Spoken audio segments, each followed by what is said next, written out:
think we'll get started here. Want to welcome you to the New America Foundation and our relatively new office space, our digs. We're going to be streaming live here and on the record. So the session will also be archived, so you can invite all of your friends to view what they've missed today. And we're very pleased to have you with us here in the audience to listen to and participate in this event called Savings, Responsibility, and Opportunity in America, a promising framework to promote economic mobility and poverty alleviation. And I've been looking forward to this event for a number of months now, and we've been trying to get Dalton in front of the New America banner for a little while. And I'm eager to hear him discuss his paper, his essay, which is included in your packets, and also get the reactions from Elizabeth Lower-Basch and Scott Winship. I'm Reed Kramer from the Asset Building Program. I've been research director of that program for 6 years, and the Asset Building Program is sponsoring this event along with our Next Social Contract initiative. Some of you might know our colleague Ray Bashara, who founded the Asset Building Program 7 years ago with the idea of interjecting the concept of savings and ownership into social policy discussions. And the idea at the time was to look at alternative ways of focusing on social development and poverty issues by focusing not solely on income, but how assets and savings and ownership can play a role. And this is the work that he's been committed to since founding the program 7 years ago, and I've been really pleased to work with him. He's been a great colleague. And recently, he announced a professional transition that's going to keep him here at New America, but he's going to transition into a role of senior fellow and relocate with his family to St. Louis. So we're going to continue to rely on Ray, keep him in our orbit, but he's turned over some of the program oversight responsibilities to me, and I really look forward to continue to working with him and hearing his insights, especially when he gets to the middle of the country, outside of the Beltway environment. It's a particularly important time for new thinking, for creative thinking, because this is a remarkable moment in our country's history. Naturally, we were going to have pent-up demand for new policy ideas that was going to come with the new administration. But the realities of the economic downturn have really brought a set of long-standing policy problems more clearly into view. And I think that there's really great promise for advancing a set of additional policy ideas and concepts into the discussion, highlighting the role that assets and savings plays. This approach opens up a lot of new terrain, both in its kind of long-term time horizon, but also helps us look at issues of economic mobility and poverty in a new light. And in this discussion, I think savings is going to have an important role to play. Savings is the building block that helps families plan for their future, make strategic investments.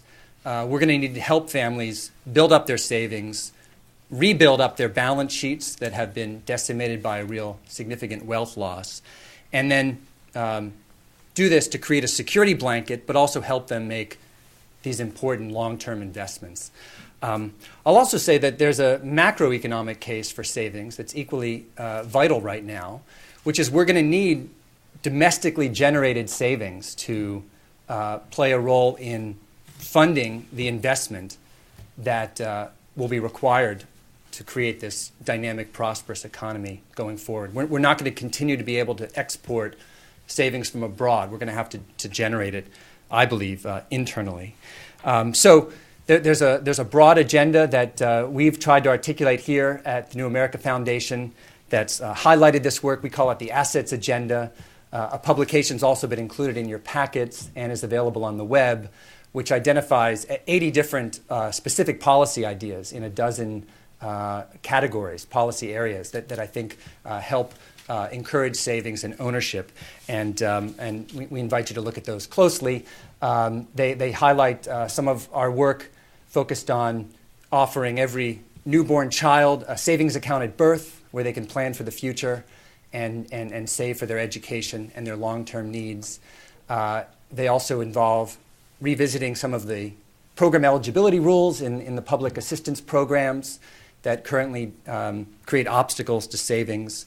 Also creating opportunities for access to the financial mainstream through high quality and low cost products, and revisiting tax time. Tax time is an opportunity where people get a huge chunk of resources, and they should be able to be encouraged into the savings process right there in the tax filing moment. So anyway, these and other ideas are included in the assets agenda, and we invite your looking at those closely and your feedback.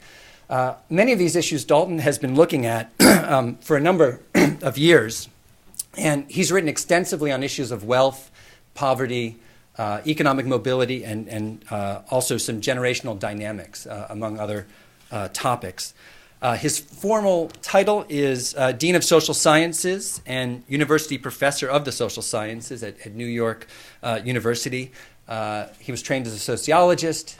He writes often as a sociologist. But what I like about Dalton is he's been able to be a unique academic that takes some of his work and apply it to the public debate. So his work has appeared in popular outlets like the New York Times, as well as scholarly journals.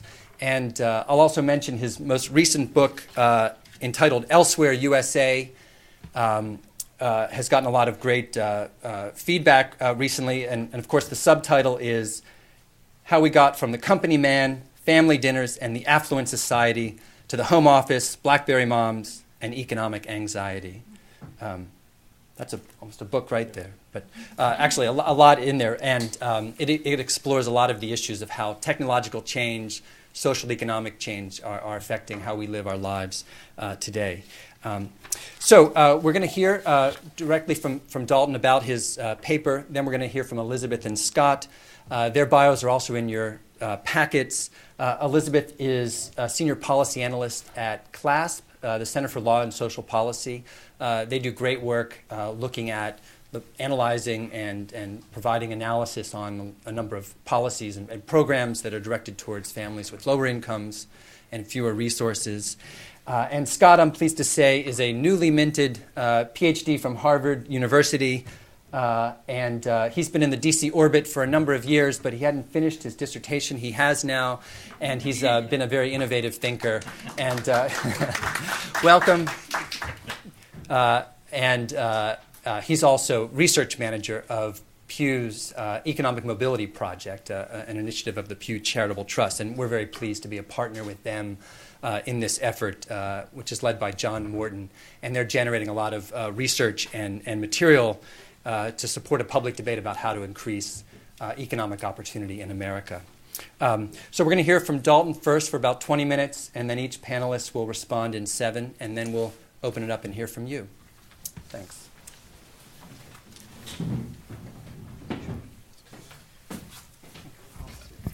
Thanks, Reed. I'm glad you mentioned economic mobility and that Scott is here from the Economic Mobility Project, because I actually want to start with a little background of why we should care about these policies, although I'm sure if you're in this audience already, I'm preaching to the choir. Where do I point this? So I want to sort of show the power of assets in intergenerational, in affecting intergenerational mobility. So if you see this graph chart, I don't know if you can see the words at the bottom, but it basically represents the power or the strength in a statistical model of different aspects of your parents' demographic and family backgrounds on your, in this case, likelihood of completing college. So there's a laser here. So the far right, I have race, when you have a fully specified statistical model, and you're comparing blacks and whites, for example, who are similar on another number of other dimensions. It turns out there is no racial difference chances of completing college. Parents' occupation doesn't appear to matter. Parents' income doesn't matter. It's not statistically different from zero. There's only two factors that matter, turns out. One should be obvious, I suppose, or makes sense, is parental education. It's a huge challenge to complete college if you're a first-generation college attendee, for example.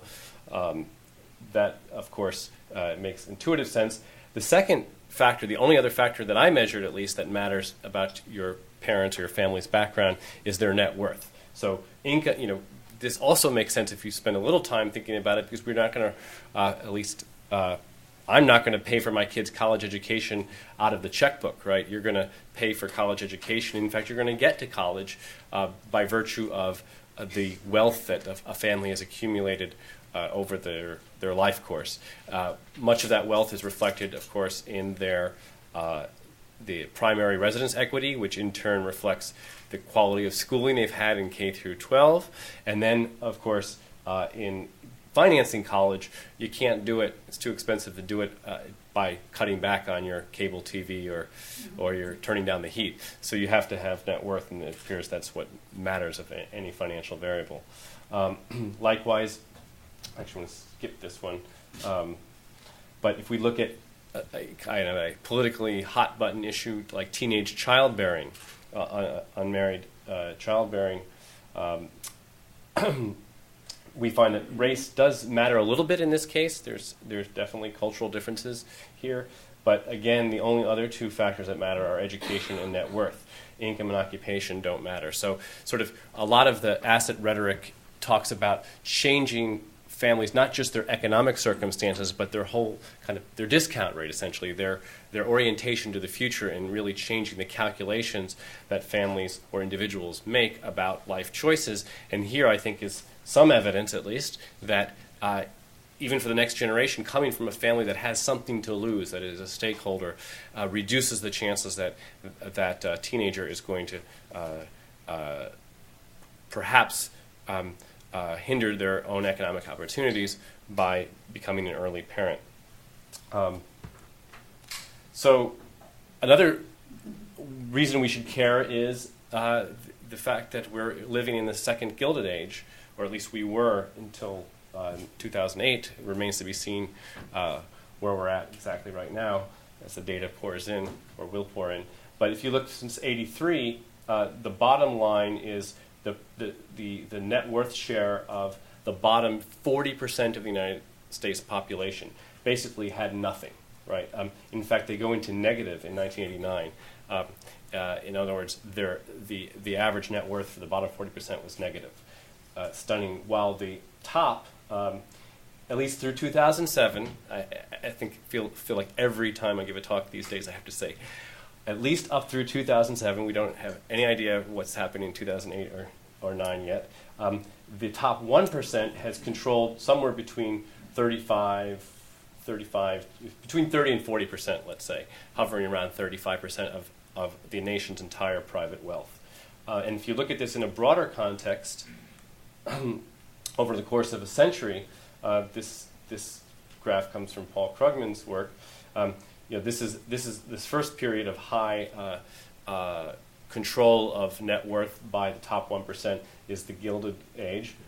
We all know what that was, the Great Crash. And then we have this era, what he calls middle-class America period of the kind of halcyon days of post-war America, when there was a very high marginal tax rates and a much more equal distribution of income and wealth. And then starting when I was born, hopefully I didn't cause it, but the inequality starts to increase, and again reaches the level, interestingly enough, that it was right before the crash. So what we wonder now if really is a phrase or a truth to the phrase that Edward Wolff, the wealth economist, used for the title of his book, Top Heavy, that at a certain point it actually gets too heavy and tips over. But of course, we'll have to have a panel in a couple of years to know really what happened, because there was obviously no Wall Street bailout in this period, and there is here, so we'll see. So I want to give you one more motivating factor about why we should care deeply about asset policy, and that's asset volatility. If you look, this is again even more dramatic because it goes only through 2005. And I followed families in the panel study of income dynamics and looked, if inflation adjusted, did you experience a drop in your wealth from one survey wave to the next? And only, if we just look at the total population for now, only about a quarter of families never experience a drop in their net worth. And this excludes retirees. They could be paying for their kids' college education, but it could be something like a health shock, or it could be that they lose money because of their house or their securities going down in value. But I think it's a pretty stunning figure that only 25% don't experience a drop in inflation-adjusted terms, and 30 to 30, like 1/3, and about 30% experience one or two drops over just 4 time periods, over 4 waves. So there's a significant amount of volatility in addition to the income volatility. This is wealth, not income. So I mean, their actual dollar amount might have been exactly the same, but but that's falling behind inflation, so I count that as a drop. And then, one last motivating set of statistics is race, because no other statistics demonstrates as huge racial disparities as net worth does. These are data from the latest I have is 2005. If you just look at the overall median for white families, it was about $120,000, and that's about more than 10 times what it is for the median African American family. And if you look at the bottom end, the lowest fifth median, somewhere around the poverty line, whites still have almost $10,000 of assets in 2005, and basically the median for blacks is 0, so that 50% or below have 0 or negative net worth of low-income black families. So to put this all together and kind of get us to the pivot to the policy discussion, there's a figure in your paper that looks nicer than this, but this is how I sort of try to conceptualize the articulation of the labor market, where most of our policy, in the educational system, where most of our policies have been focused, and then this neglected upper right section, which is about savings and asset accumulation. And they're connected, and we can't have ultimate labor market or educational success, I would argue, from the statistics I showed you before, without having an asset-based policy as well. So basically, let's start here. This is obviously a cycle. You have a position in a class position or a status position in what I call the accumulation dimension. Where you're born into a family with a certain amount of assets or wealth. They own their home, or they're renters, and so forth. Your parents, or maybe yourself, you invest in your own education. You're basically cashing in on they are cashing in on their non-financial capital and converting it to financial capital and converting it to human capital through, for example, paying for college education or buying a house in a good school district, so to speak, to get you a good education. Then you go out into the labor market and get returns on that human capital. And then, hopefully, Americans have not done a good job of this of late, but you convert that back like a squirrel storing nuts into non-human capital and store it for later for yourself or for the next generation. And around it goes. Mostly race-based policy, like affirmative action, and welfare policy has been focused on income maintenance, has focused on this quadrant, and largely we've ignored or even had disincentives in this quadrant, like the asset limit test for qualifying for public assistance, for example.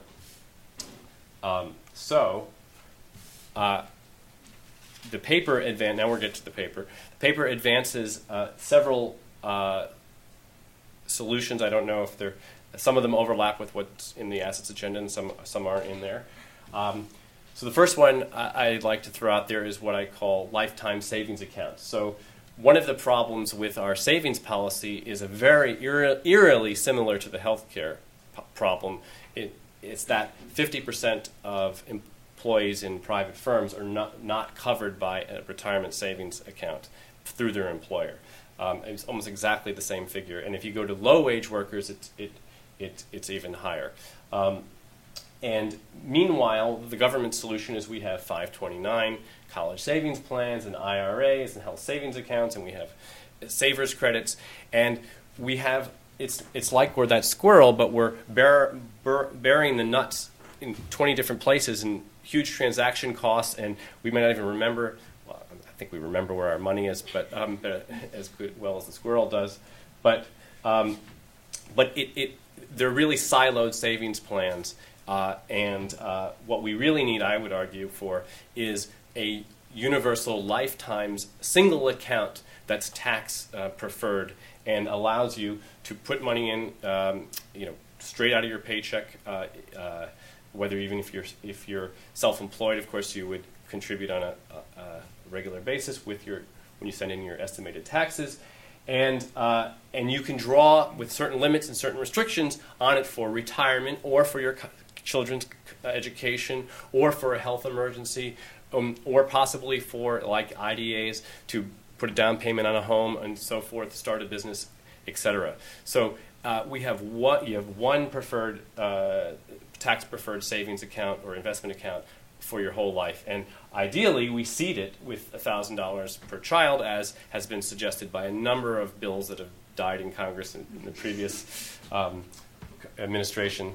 And one estimate for Aspire, for example, if we seeded it with $1,000 per kid, was $3.25 billion in a single year, and about $37.5 billion over a decade, which at one time, just a year ago, sounded like that's a lot of money. I don't know if we can do that. Now it sounds like rounding error. So it's too bad that was not in the stimulus. I think that's part of the sort of the mindset that we have to get over, that, quote, investing in babies is not a shovel-ready notion, and that it's going to investment accounts. It's not stimulating the economy in the short term. I think that's debatable. Even more ideal would be to have a government match to encourage savings, just the way good, large employers do with their 401ks. And one proposal would be to match the first 4% at 50%, the next 1% at 55%, and the next 1% at 60%, to bring people up to 6% savings, and then they could in a tax-preferred way, contribute an additional 4 to 6%. And that there's capped, just like most very generous 401ks do. A more stringent plan, or a more innovative plan that I like, what I call the covenant savings plans, built on this research to really try to reach low-income savers. Many of you may be familiar with this H&R Block experiment that was conducted by, among other people, Peter Orsag, who's now running the show at OMB. That offered these H&R Block customers at tax time what they called, when they got their rapid refund, an XIRA, Express IRA, where they could just open an IRA with the EITC money or whatever they were getting back. And for one group, the control group, they offered 0% match. 0 people took that in St. Louis. And one group, the next group got 20% match from H&R Block. 0 people took that. And a third group got a 50% match. And 14% of people took that. And keep in mind that they could have just taken it and then gamed the system, at least the 20% and 50% match people, so the next day taken it out with a 10% penalty and still been ahead. No one did that. But Peter and other folks, Esther Duflo and others, wrote this op-ed trumpeting these results that see the poor can save if they're given the right incentives. And I thought that was really squeezing hard to make lemonade out of lemons. That 14% with a 50% match was very disappointing. But there's a silver lining. I think if you shift out of economics and into sociology, in that it makes sense that when people have creditors on their heels and they have they want to get their lights turned back on or what have you, they have very dire immediate needs, that they're not going to take advantage of a generous match. But people are also irrationally optimistic about the future. They have this bias. And so and that's sort of the the balloon mortgage idea, and I turn the balloon mortgage around and say, what if they did the match where we give you the money now, we seed this IRA now, you don't contribute anything from your EITC that you need to pay off your bookie with or whatever, but when you take this, 3 years from now, an automatic, through the tax system and withholding system, an automatic deduction of 5% occurs, or 3%, or whatever, however we want to set it, and in fact we'll match another additional 50% according to the lifetime savings account, and I call it a covenant savings account because, like the covenant marriage movement, you're making a commitment in advance to basically have to contribute for, let's say, a dozen years at this rate. So people are myopic. They think they're optimistic in America. This is not Denmark or Sweden, so we can take advantage of that and lock people into a commitment mechanism so that, yes, I got these creditors on my back now, I got to spend my ATC now, but I know things are going to be great when my business hits or when I'm living large in 3 years, and therefore, I won't worry about that now. Yes, sign me up for the IRA or for the lifetime savings account now and deduct later. We all love that, right? No money down now.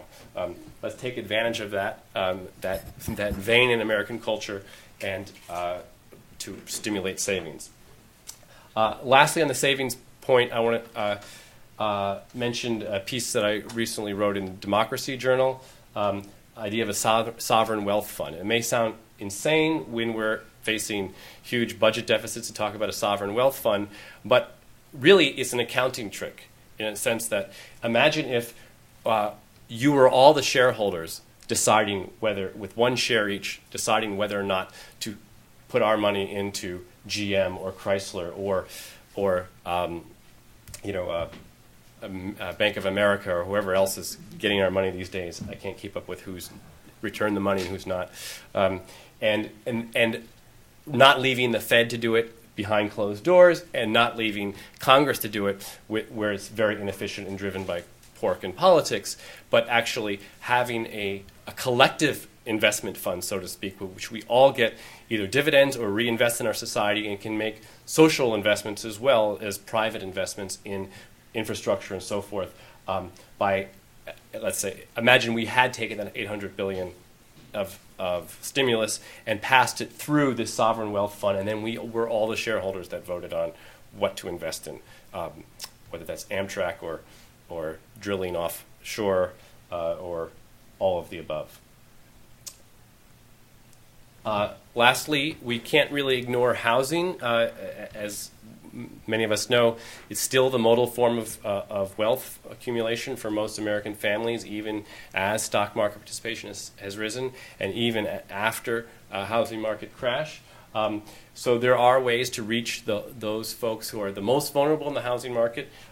Number one is that a Fannie Mae Foundation study found that the proprietary secret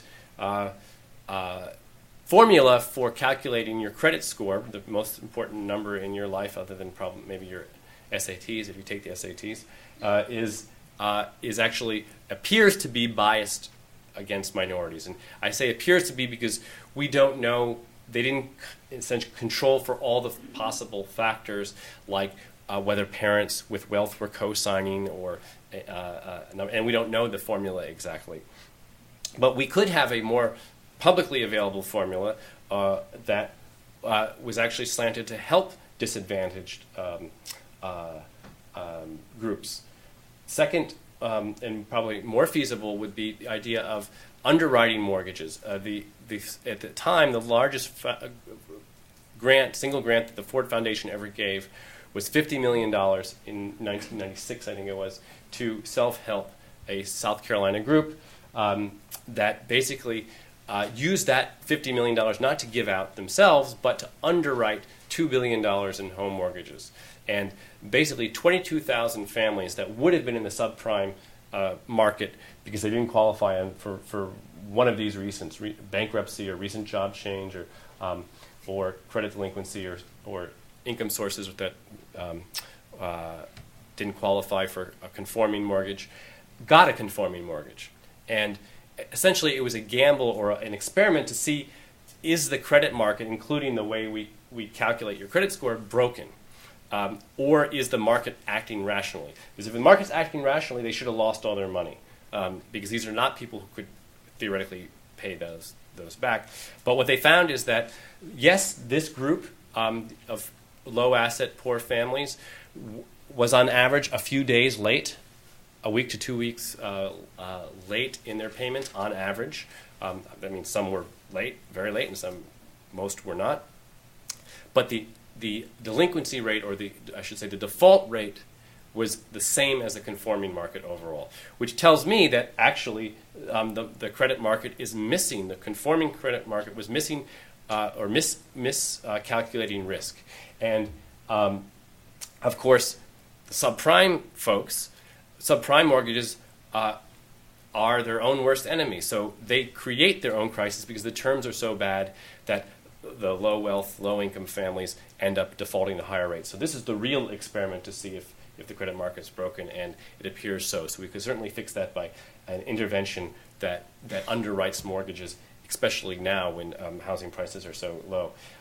Lastly, I want to say that I have this program that I won't give up this title, $1 in a Dream. That used to be the motto of the New York State Lottery. And Jack Kemp actually suggested, when he was Secretary of HUD in the Reagan administration, of this kind of program where you basically sold or gave away the public housing units to the residents themselves. I say sell it for $1, and that would change the ownership structure and therefore the incentives and the sense of stakeholding for really the poorest and most disadvantaged urban Americans, and create a whole new class of urban homeowners.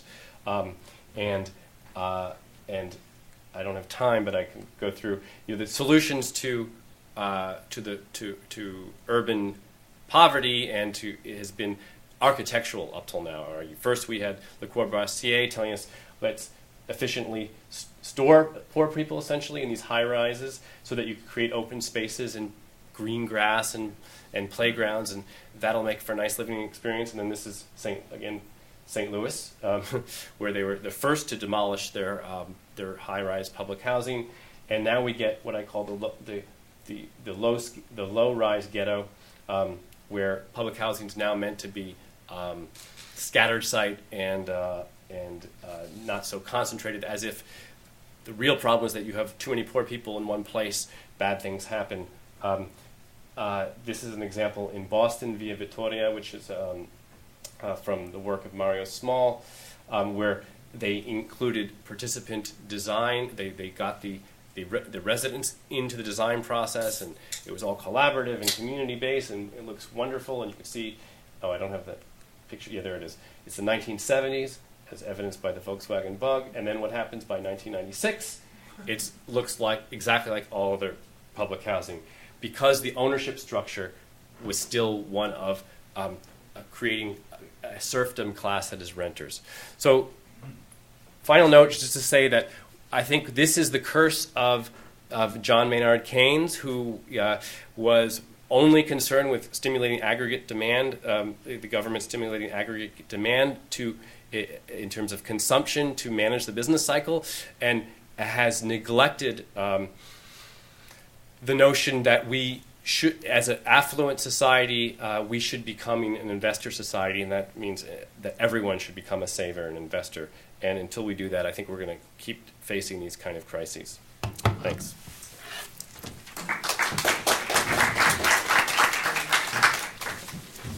Let's see if you all can see me from behind this thing. If not, I may decide.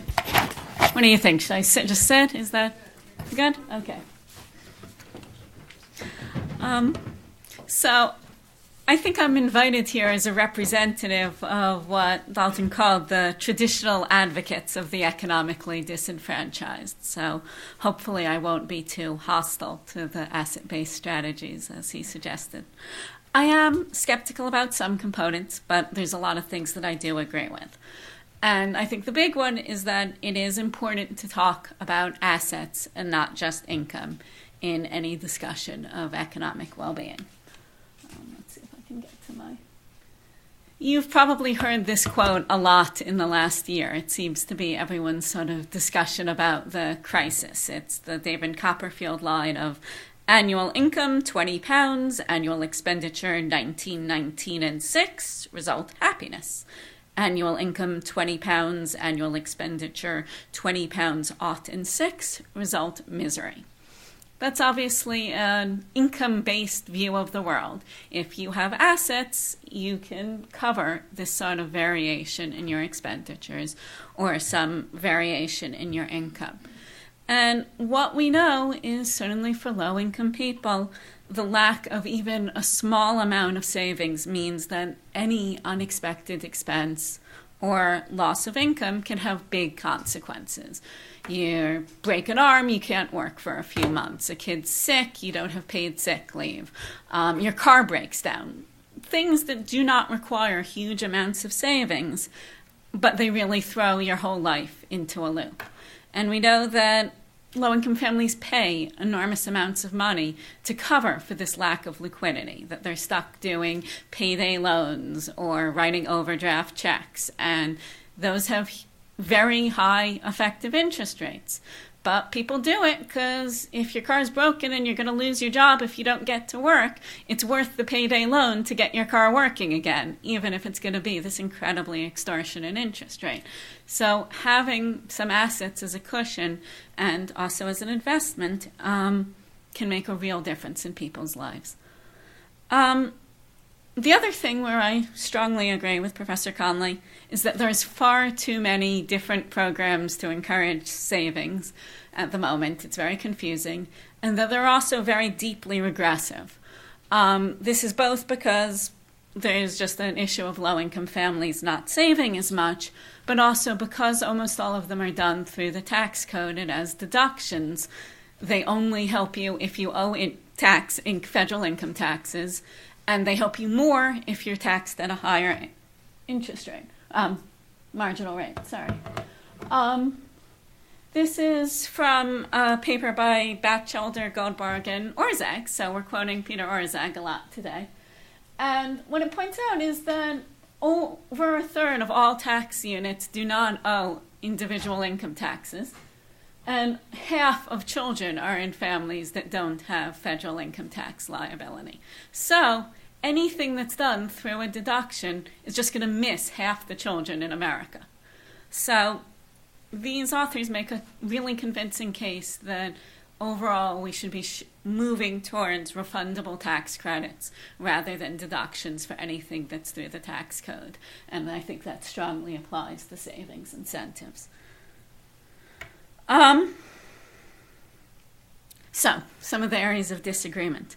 I do think in much of the asset literature, and someone in Professor Conley's paper, there's more emphasis that I would put on long-term savings for things like retirement and home ownership, and not enough on the role of short-term savings, both for consumption smoothing, like I mentioned before, responses to emergencies, but also small-scale investments in mobility, things like buying a car if you don't have one so you can get to a job, or even buying not the cheapest used car on the lot, but one that's actually going to keep working for more than 6 months. Things like paying the fees so you can pass a licensing test. Those are not large amounts of money, but they make a huge amount of difference in people's opportunity and mobility. To some degree, the traditional welfare system has gotten better at noticing that you can make a big difference in these kinds of ways, but most people are never going to walk into a welfare office and ask for this kind of help. So we still need savings is just a better model for getting that.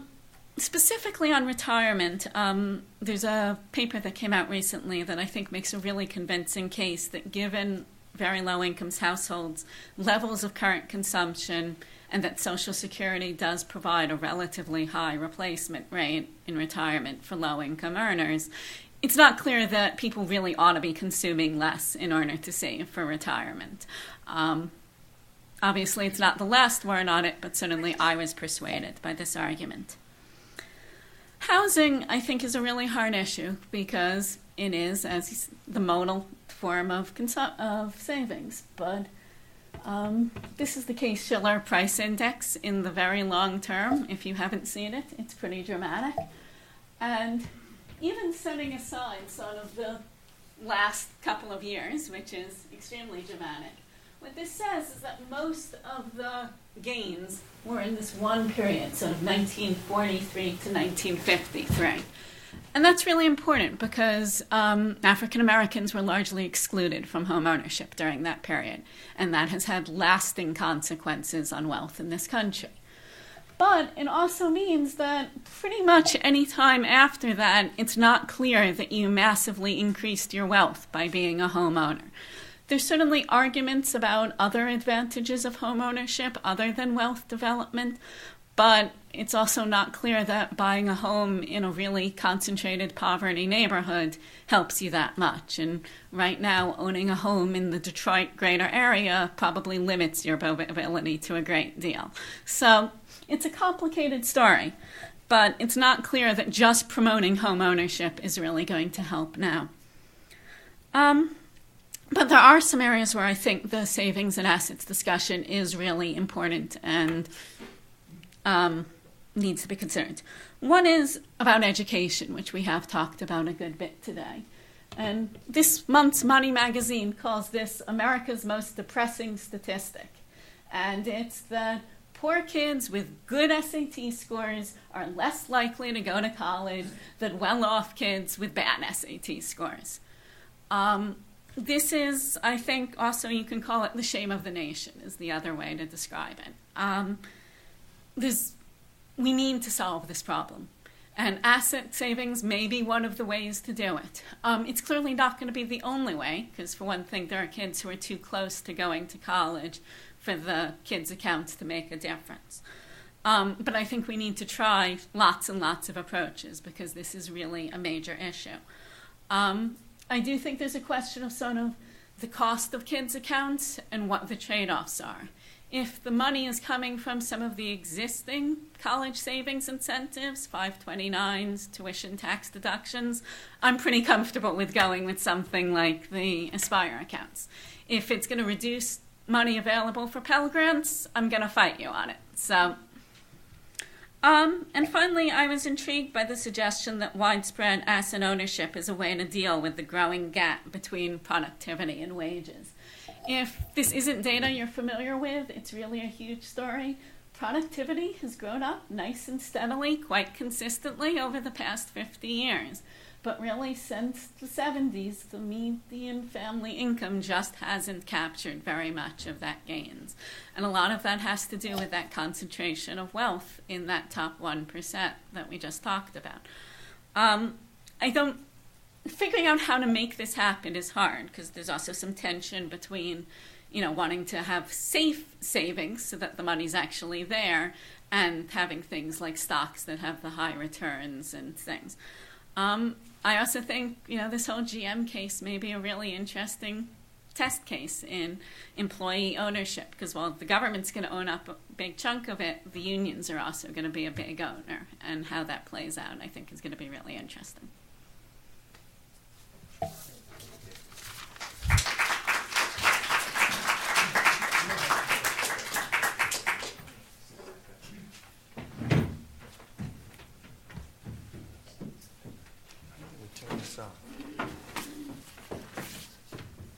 No slides for me today, so.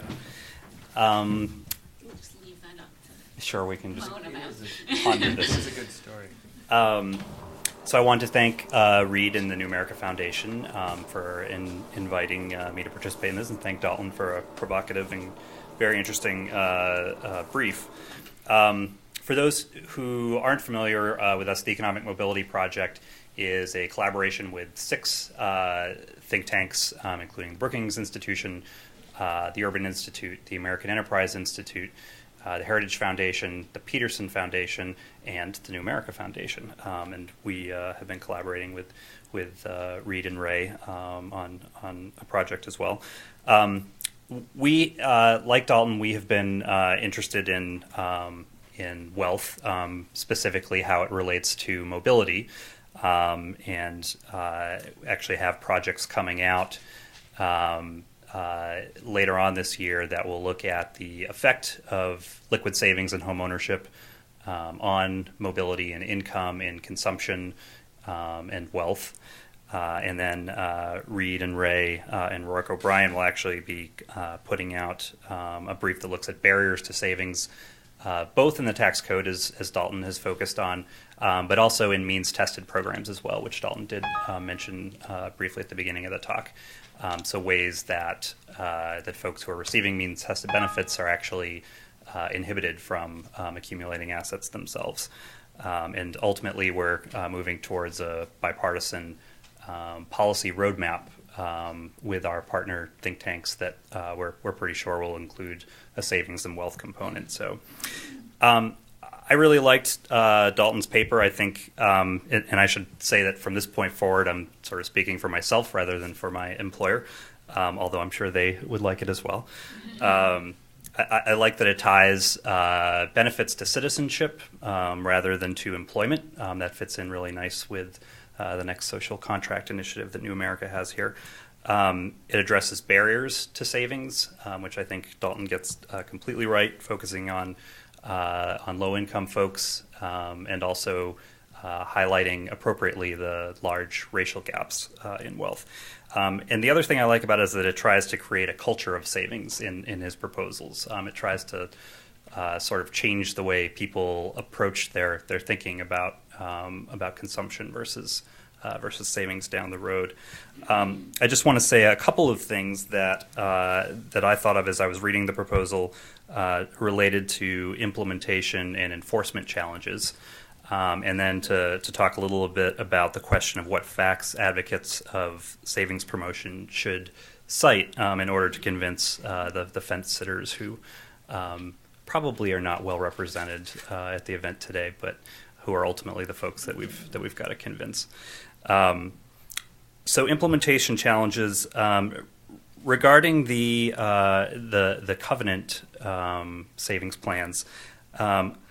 I wonder whether, Dalton, you've considered when such things as when the individual actually gets vested in the match. Is it the case that if I'm going to participate in this, I agree up front that I'm going to have automatic deductions in my paycheck for 15 years. But if I can't touch any of that during that time, does that then translate into a relatively risky proposition for me if I'm a low-income person who has these pressing immediate needs? Also, the question of whether after this sort of 15 years, say, if that's the amount of time that somebody commits to doing this plan, is it the case that anyone can then sort of withdraw all of that and spend it however they like? You can envision that being sort of a target for folks who are opposed to this idea that this is going to. I mean, I think the idea that people will think that far ahead to all this great free money they're going to get in 15 years, when they game the system 15 years from now, they'll show how clever they are. Nonetheless, I think there are issues around what the requirements are on folks who agree to do this. Also, the question of verifying the use to which qualified withdrawals are put. So I think the flip side of this idea that very few people at the bottom actually are paying income taxes, the flip side of that is how you actually implement this using the tax code, as I think Dalton suggested. So it's certainly the case that you could structure it as refundable tax credits, and perhaps the way that you verify these things is simply the way that we verify the existing tax breaks that exist in the code today, where there's something of an honors code there, but you do have to hold on to your receipts. You are potentially subject to getting audited, but whether enforcement presents a problem there. And then thirdly, and this is related, determining the allowable amount that people can spend for different types of needs. So in the proposal, in the brief itself, Dalton proposes that, for instance, you could use the entire account for retirement savings, but perhaps only a quarter of it for healthcare needs or a quarter of it for educational needs. And then the question becomes, if I have one of these accounts at any given time, how do I know how much I can actually withdraw as a qualified withdrawal and not sort of get penalized for that? What happens if I accidentally miscalculate and take out too much? Does the percentage include the match that goes along with that account? So issues like that. I don't think any of these are issues that sink the plan by any means, but just things to consider as it moves along to becoming a more fleshed out proposal.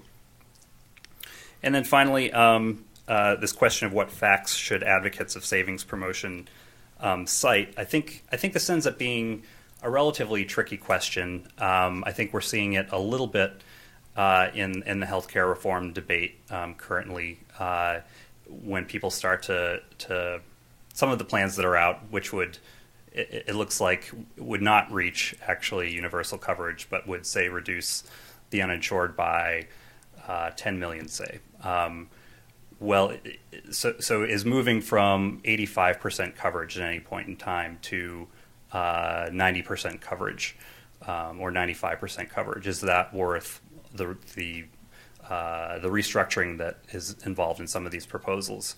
Are people happy with their current insurance? It turns out that it looks like a lot of people actually who have insurance are quite satisfied with it, and that has implications for support for certain proposals. So I do think this is an important question in most efforts to expand things like health insurance and asset accumulation as well.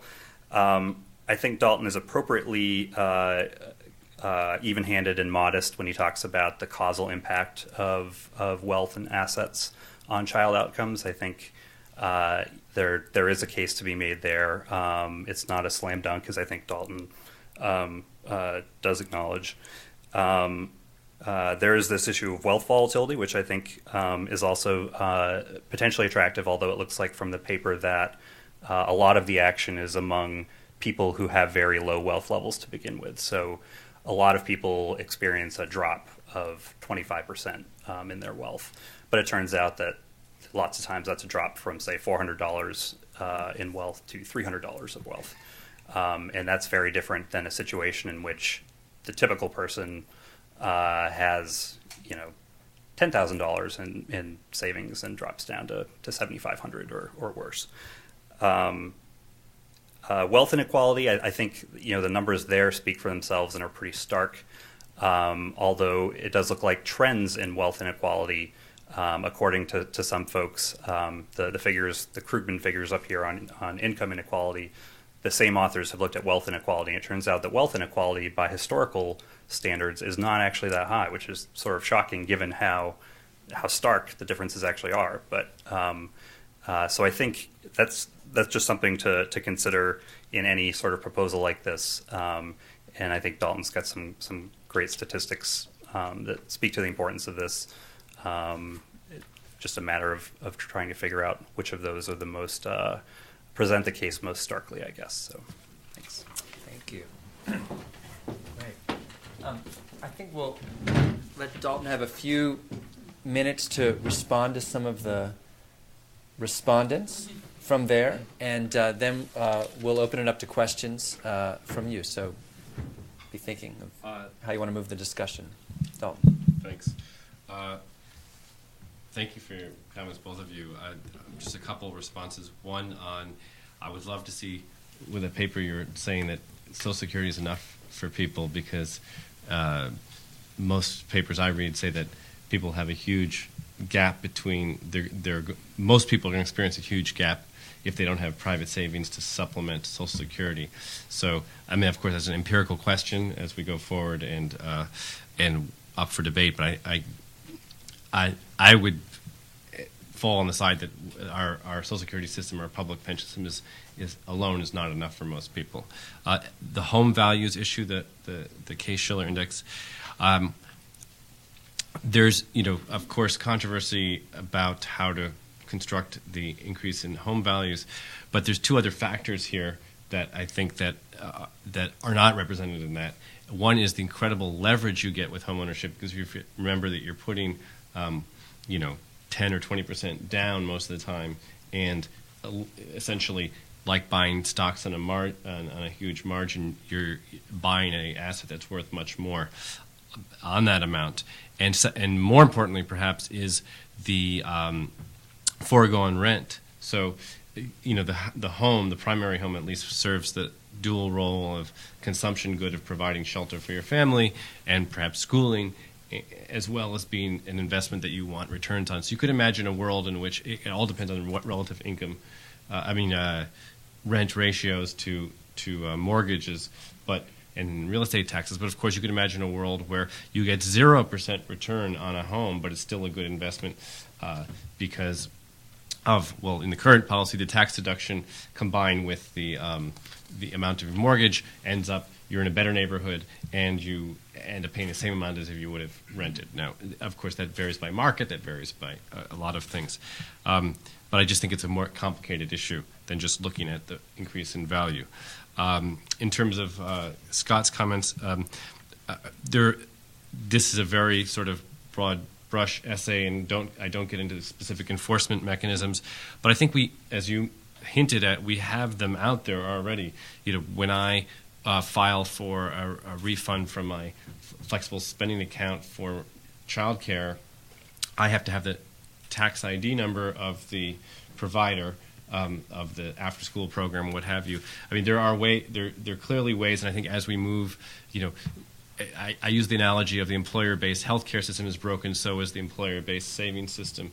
You could use the sort of health information system is broken, so is the system that we're using for these kind of issues of enforcement and withholdings and so forth. In this electronic age, it's almost crazy that we still have enforcement issues with respect to what's a qualified withdrawal, and we just trust people to save paper receipts and so forth, rather than that's something that's larger that needs reform, and this would fit in with it quite well. You're absolutely right about the wealth drops. For most of the folks, because they have little to begin with, they're very small amounts. I don't know what I actually have several other charts that I could have shown, and I didn't know which one to show.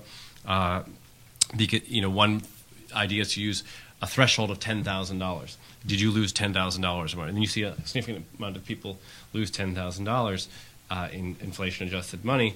But who are they? What's on their base amount? So so you're screwed one way and you're screwed the other in terms of trying to get the exact figure. But there seems to clearly be, a significant amount of wealth volatility, and that could be smoothing over the consumption over the short term, and it could be actual losses. I don't think we know yet, and I'm doing ongoing work to try to understand what's driving that volatility.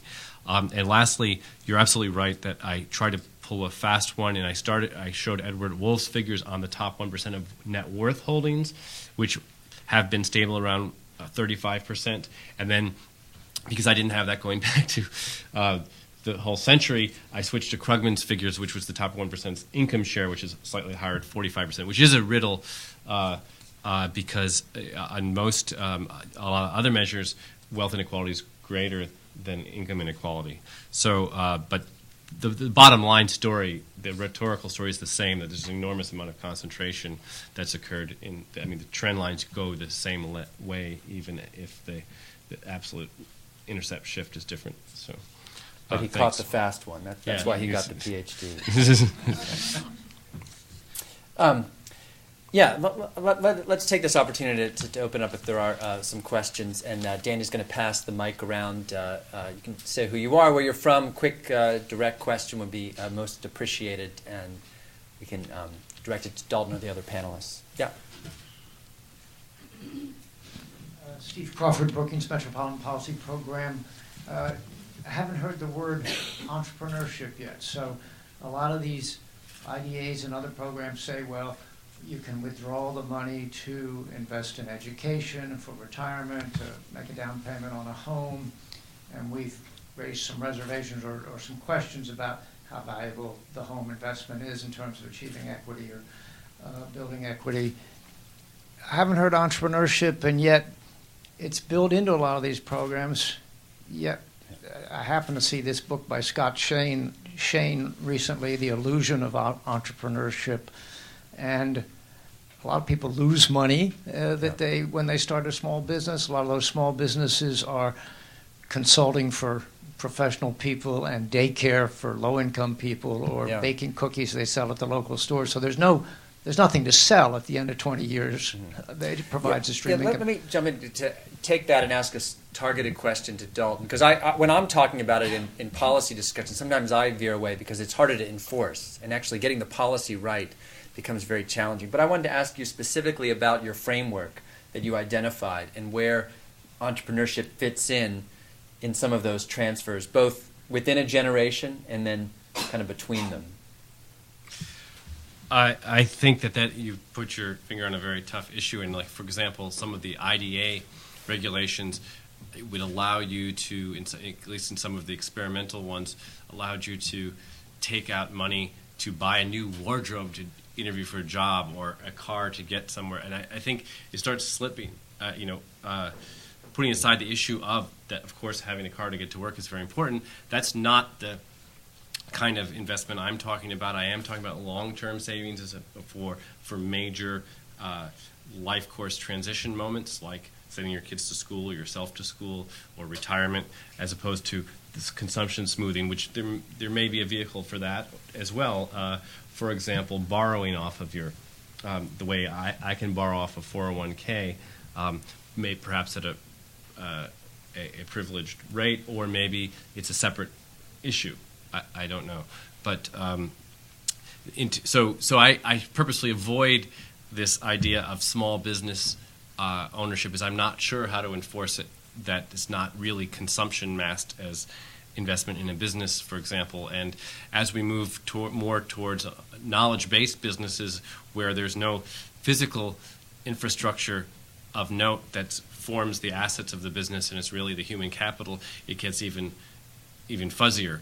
So, I could see exceptions for things that are licensing, that are formalized, like licensing, if you've studied, you might have used money to go to school to become an accountant, but you also want to actually pay the license fee to become a licensed contractor. That would seem legitimate.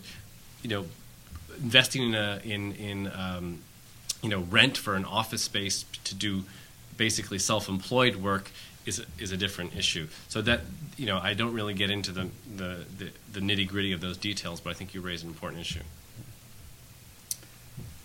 Yeah, Jody? Jody Levin-Epstein, the Center for Law and Social Policy. I'd like to invite Elizabeth to have a chance to expand on a point that Dalton raised with respect to retirement and savings for retirement. And you, Elizabeth, mentioned how for some folks, Social Security received is somewhat equal to the income that had been received, and I assume you were referring to low-income families of a certain percentage, and not all people. So can you sort of expand that point for us? Do you know at what point, what cutoff that happens, or anything along those lines? I don't have the specific dollar amounts, and I'm also not saying that I think low-income people are going to be living very comfortably on just Social Security, but they're not living very comfortably when they're working either. So the question is, given how also most low-income people, many live with children now, and they won't be living with children when they are in retirement. So you're supporting more people on the income now than you are in retirement. So obviously this is in the new book that's edited by Becky Blank and Michael Barr, and it's I think you all may have a piece, Mike Sheridan. Great book. And it's an article in the book, I think, that's worth scrutinizing and debating. Yeah. I think that there are some that... I'm certainly not saying it's the last word on the issue. And it can't be the last word, because we know we've had these dramatic changes in these recent years that are going to... Yeah, I'd also note that, low-income people, just statistically, are less likely to live very long. So, disability savings may be more critical than retirement savings. And at that point, I think there is a valid question about what's appropriate for social insurance versus individual savings. And I'll just make kind of 2 points about kind of our approach in the asset building program. One is that it's very important that people have these other savings needs. You mentioned the flexible, the immediate needs that people have, and I think that we need policies that recognize that in addition to these intermediate savings needs at different parts of the life course. And almost retirement is a residual. It's almost like once, there's all these other assets that can be the bridge to a retirement. And that's why focusing on other policies that help people, either through education, home ownership, alternative forms of home ownership, get to retirement, I think can be. Yeah, I mean, and certainly in your 80-point agenda, there's lots of things that are much more about connecting people to mainstream financial institutions, and making it possible to save. Because like a lot of places, you can't open a checking account if you have a bad credit, and crazy things like that. And then, of course, the other political point to make is that the importance of Social Security as a foundation baseline for almost all of us is something that I think needs to be recognized, and these other ideas can be layered on top of that. Certainly, that's my position. Anyway, other comments from the floor? Yeah, in the back there. Hi, Chris Foreman, University of Maryland, and the Brookings Institution, Governance Studies. Hi. Question, Dalton. You mentioned at the very beginning of your talk the sort of eerie parallel between healthcare and this. And I wondered if you'd thought about the other obvious parallel, which is the political challenge of reform, which is to say, you mentioned the transaction costs and the silos. Well, there are people feeding off those transaction costs, and they have to be overwhelmed or persuaded or something. And so the question is, how do we do that? You're the political scientist, so the sociologist. I don't know. Repeatedly they've had wide bipartisan. And I don't just mean, on either margin of the parties. I mean Santorum and Harold Ford, for example. Sponsoring these bills, and I don't follow what Congress closely enough to know why do they keep dying, and you guys would know that better than me, or people from the Hill in the audience.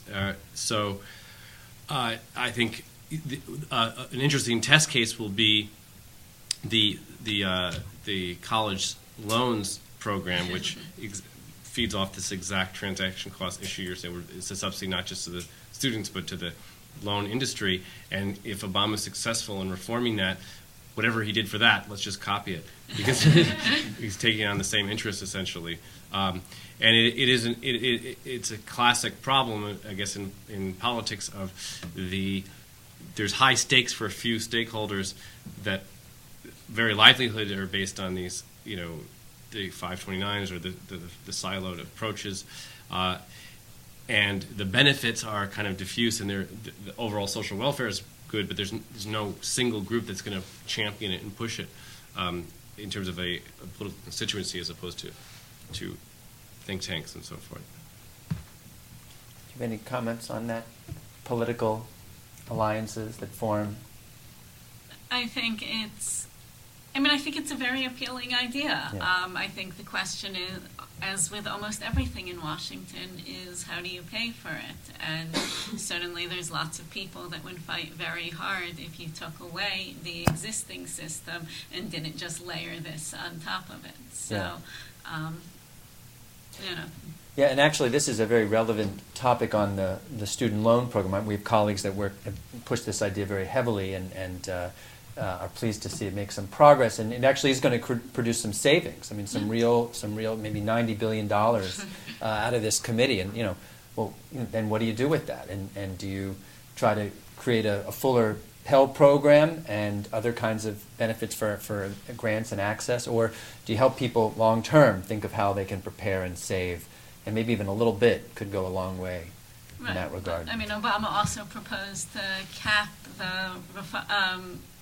limit the deductibility of charitable donations so that if you were in the top tax bracket, you'd only get, I think it's 28% instead of 32%. I don't have the numbers exactly right. Yeah. And there was a firestorm of outrage, and it at least appears that proposal is dead. So this is not easy stuff to move. And I think there's an additional problem with or challenge, I should say, with that the asset agenda faces is from the left itself, with people like your organization, that it worries that this is coming out of the height of a traditional social insurance approach to dealing with, supporting the incomes in the day-to-day survival of very, economically marginal groups in American society, and somehow it's always been construed as this is either or, rather than like, let's cut the defense budget or a million other things that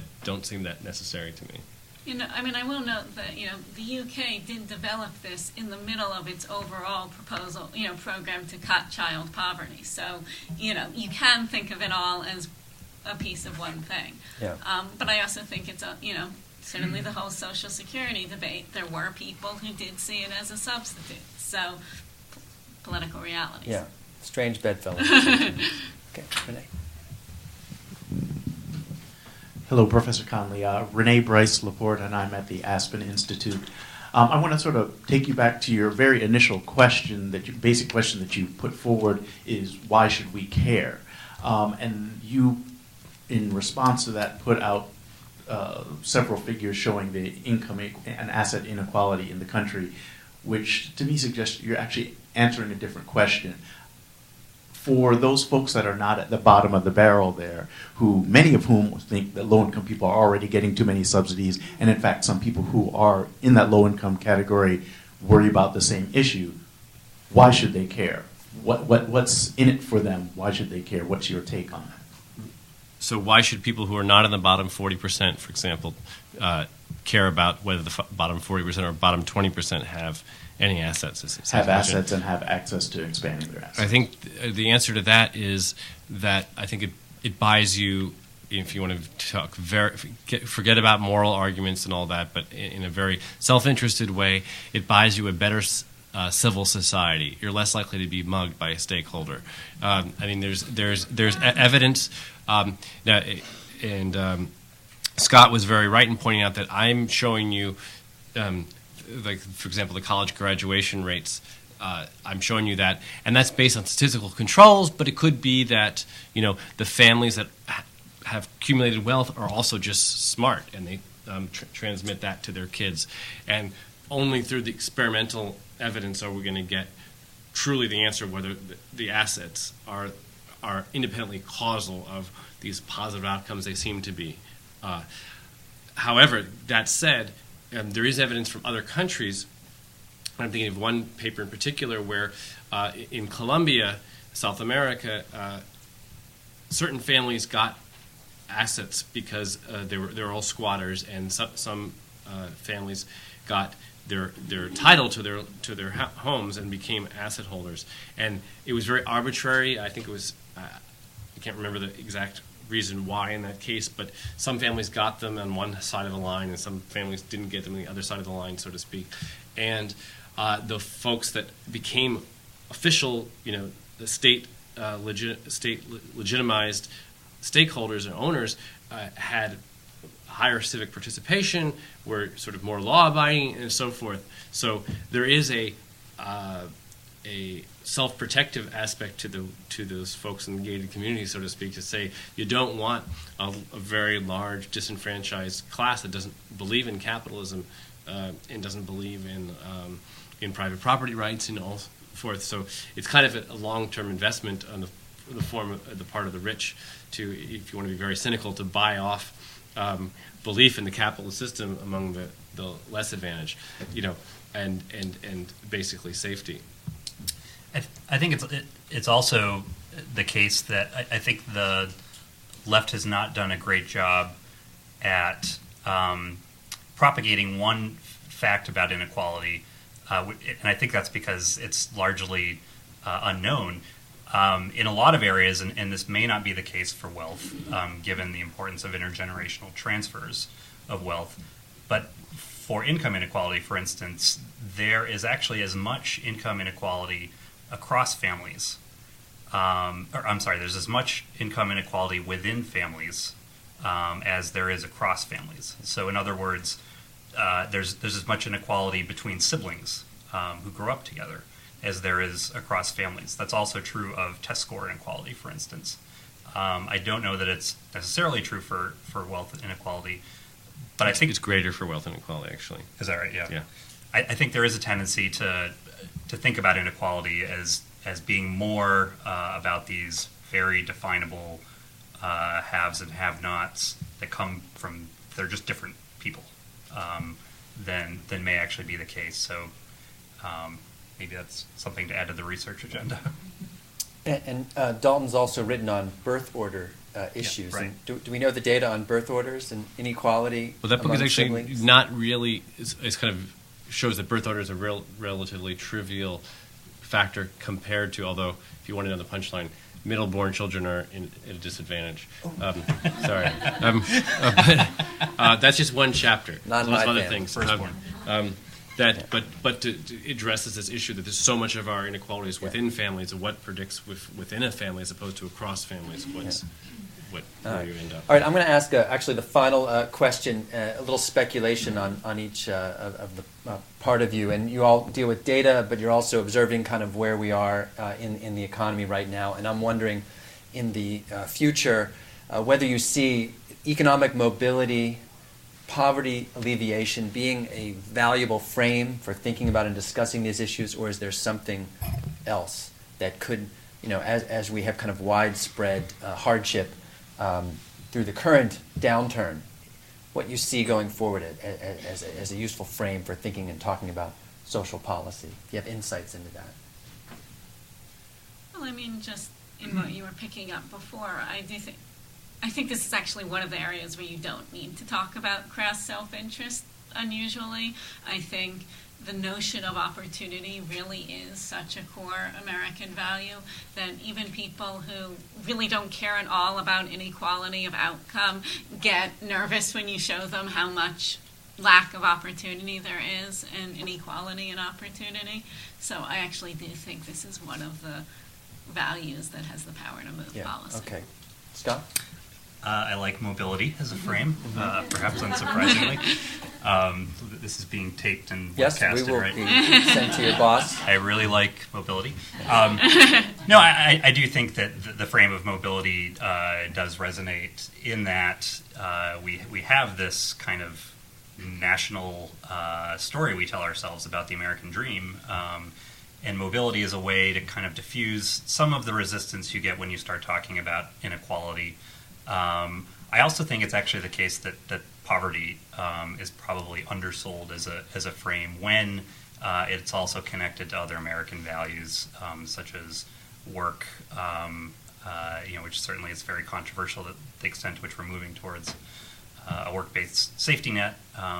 But there's quite a bit of support out there in the polls, even for just helping others and without it benefiting you directly. Yeah. Thanks. Final word? I guess I'll throw my lot in with mobility too. That I've seen over the last dozen years or so I've worked on this stuff.